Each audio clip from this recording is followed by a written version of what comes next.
Alright, I haven't done a video in a while. I've done one or two, but didn't publish them on YouTube. But so what I'm doing is getting more efficient in this tool here on the DFS Army and looking to get more results from this. As I didn't do so well last night, I actually chose, based on the wrong starting pitcher, which was Luke Weaver, as I projected him to be the best or safest.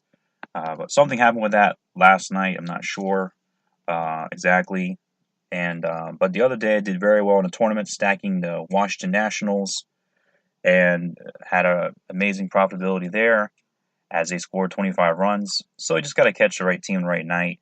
And then it doesn't matter sometimes what pitcher you use. But today, obviously, we have a lot of different pitchers. So I'm just going to take 5 minutes here and focus on that for today, and then see what we come up with. Okay, so we have already arranged here, according to the optimization rank on this site, which is, I just need to scroll over. Yes, the grade at 98 and on down, which Scherzer's on top, no surprise, followed by Kershaw and Greinke, the main three aces, it appears. So what I'd like to do, more so really for fun at this point, is come over here and also look at the top studs for the day. This will show me some other info arranged in a different way, not the same as the traditional spreadsheet type. And this is that draft dashboard, which I've been using and I've used in the past if you watched any other of my videos. And so, since we're on the pitchers page, we can arrange according to this optimization rank. So, let's see. Well, these are on the studs, so we can obviously see that Scherzer, Greinke just confirming he's a stud, as well as if we could find the other guy, if he's on the list, he's not. So the other guy, it's because Kershaw has had some numbers down over the. Oh no, here he is actually. He is a stud considered. So that tells me either that this tool also does a good job in looking at pitchers that are in that range that you want to stay in if you want to stay very safe in the pitcher category, just making sure arranging it per the position. Once again, here you see Kershaw, Scherzer, Greinke. I can tell right away that Kershaw has the worst matchup of the day based on this versus the Atlanta oh, cool here. It shows his 271 batting average versus the Brewers, 23 for 85. Those are his exact numbers versus the Brewers. And this evidently is lifetime. Okay, pretty cool. So, and then Scherzer has the best matchup for him, as the team has batted 250 versus him, and their batting average, salary, and rank, of course, as well there. So it's looking pretty good, even though the over/under for Greinke and Kershaw. I'm going to show you how to put all this all together, though, because it's some information, some of which is important, some of which is not. Sometimes I do take a look over here at the splits to show, like with these three pitchers and compare, since they're all three at the top. This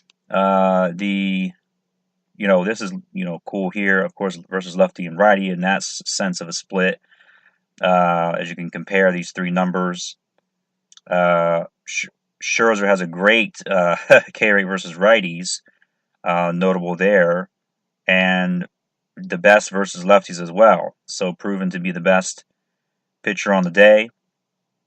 If you can afford him with the other batters, probably could. I believe it's a 9-game slate, and the park factor of different concerns here as well. Looking not so good for Greinke in red here, but pretty good for especially Kershaw, and not bad for Scherzer. The team bullpen doesn't matter a whole lot unless you see all reds or something. There's some red and Scherzer's maybe not so good, and Kershaw and the Vegas lines The implied runs total, it's not on here. Oh, let's see, opponent runs 4.7 for Scherzer implied, 4.3 for Kershaw, and 4 for Greinke. Who's Scherzer playing that's going to be 4.7 points. Let's see who he's up against. Well, we can I'm just going to look over here. He's up against Cincinnati, so it's possible they'll put up some runs. According to that, I don't know for sure, of course, but who knows? So, but the thing to really focus on here is, just to give you, I'm not going to do the actual, I did a spreadsheet of it yesterday, but I'm not going to do it, but I'm just going to give you an idea. Well, let's do this. I got to pull up my Gmail,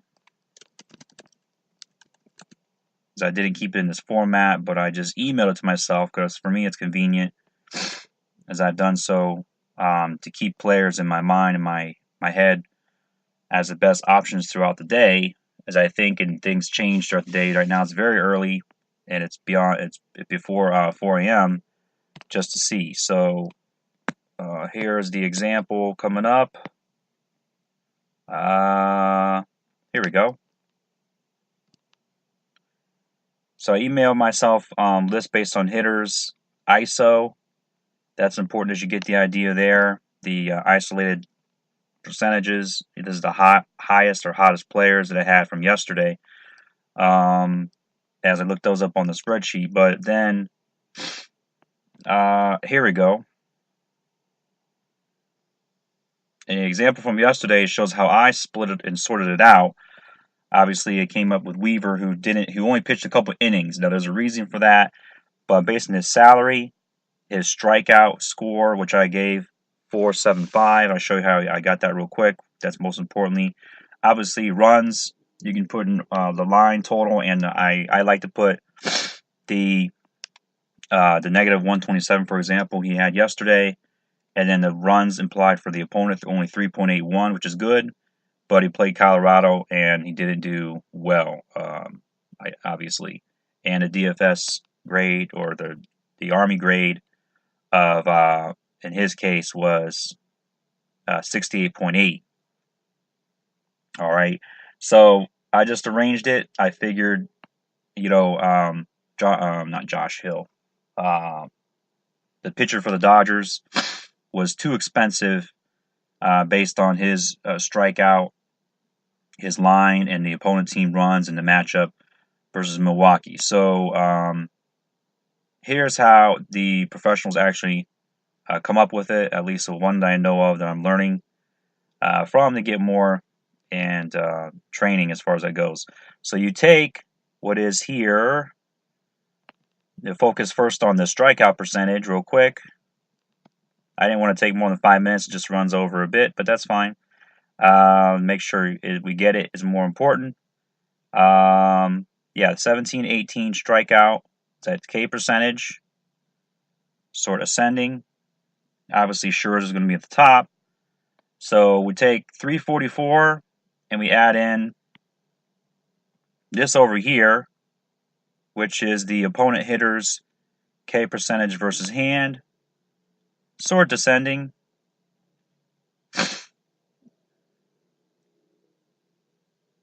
And for where are we at here? We want to go ascending, sorry, for a larger number, right?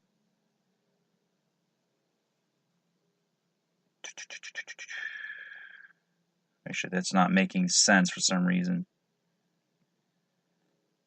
Oh, opponent versus hand. No, wait a minute.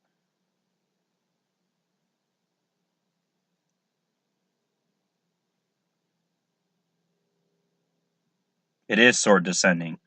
So the higher the K percentage versus the hand, the better, obviously. So when you look at, for whatever reason these guys versus the hand is that split opponent's hitters, for 2018, Trevor Richards is on top with the greatest. But let's see where.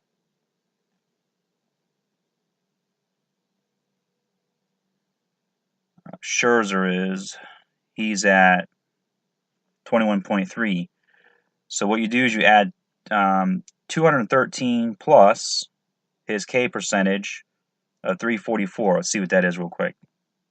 Well, I was going to do it right here. 1 second.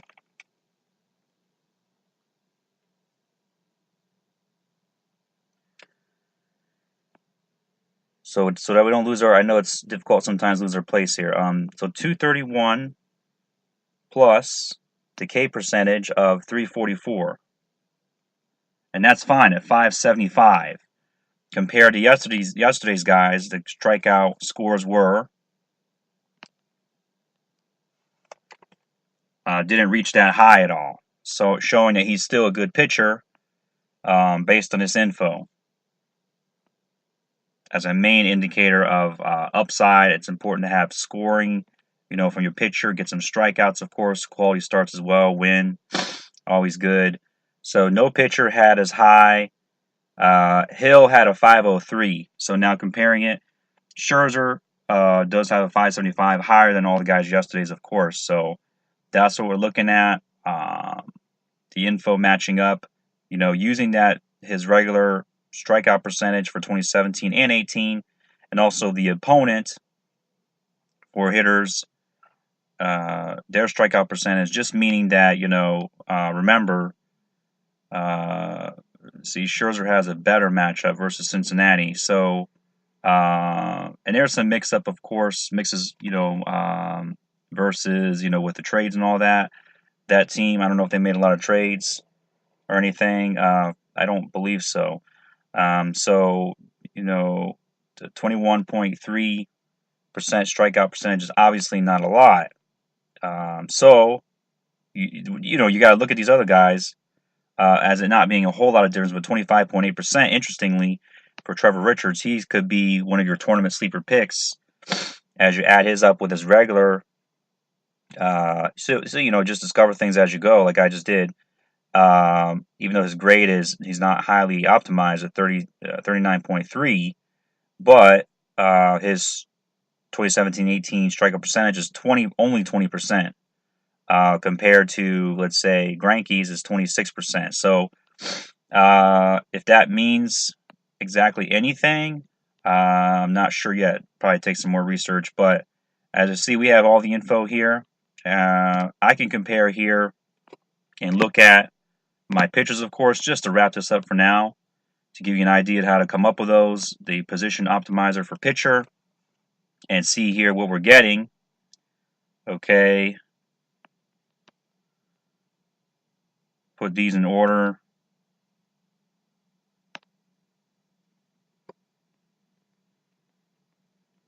Looking for Richards, and he's not there.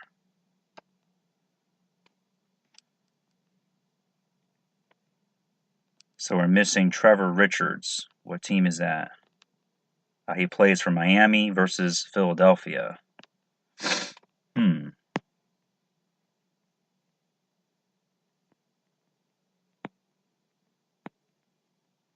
So what you do in this case, of course, make sure he's starting. He is a verified starter. Let me see if he's on listed here on the main FanDuel slate for you, which I'm pretty much playing on all day.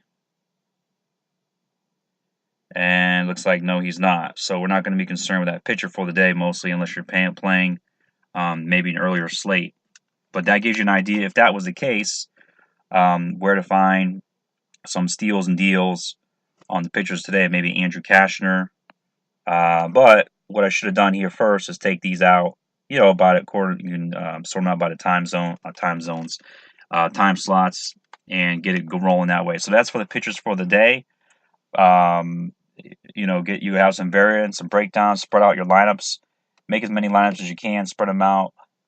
Utilize those three aces we talked about as much as possible.